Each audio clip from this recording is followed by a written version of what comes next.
Well, I was chewing on a water bottle cap.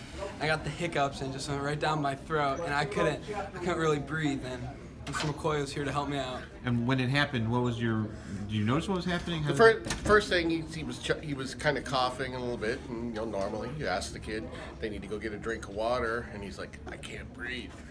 And I think I realized before a lot of the other students that Nick couldn't breathe. So the coach and me put first aid training into effect and went up, started beating on Nick's back, and I think that's when the students realized something serious was up. And I think that beating on the back is what it took to dislodge the bottle cap so that Nick could breathe. Actually, JoJo and I were together downstairs, and Mrs. Marlin had radioed that there was a student choking in Mr. McCoy's room. So JoJo and I took off running to the classroom.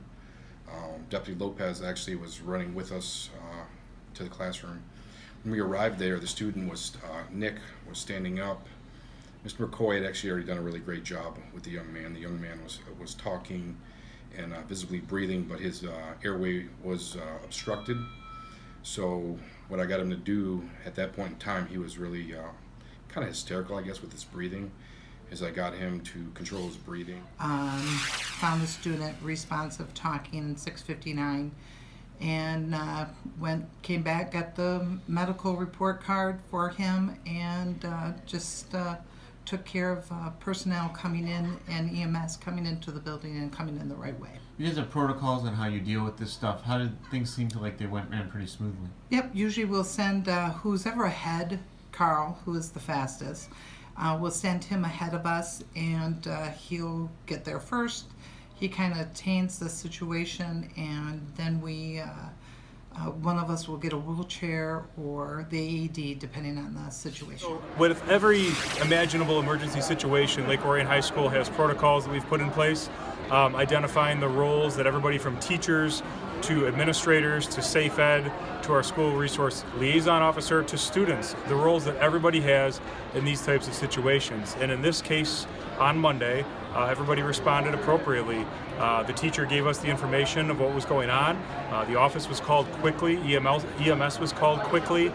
Students went across the hall into a secure classroom. The teacher then supervised them.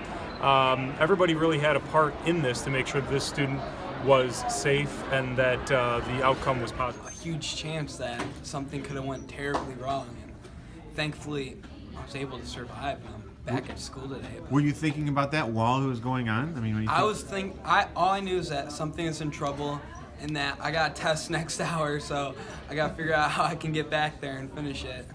And when the first responders came, the EMS and everything, what are you kind of going? What's going through your head during that whole period? I was like, this is more serious than I thought. I was kind of thinking that it would just get out right then and there, but I didn't realize the difficulty of the problem. And then you go back and you went to the hospital, obviously, I went to in the the ambulance? hospital and they removed it.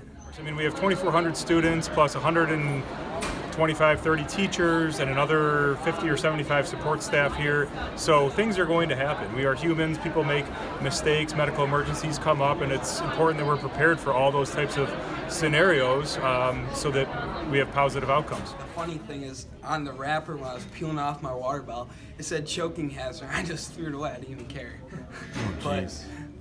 turned around and bit me in the back. Yeah, well, you're feeling fine now, and you got this guy to thank for it, right? Yes, sir. Yeah, I mean, did you come in and give him a hug or something today?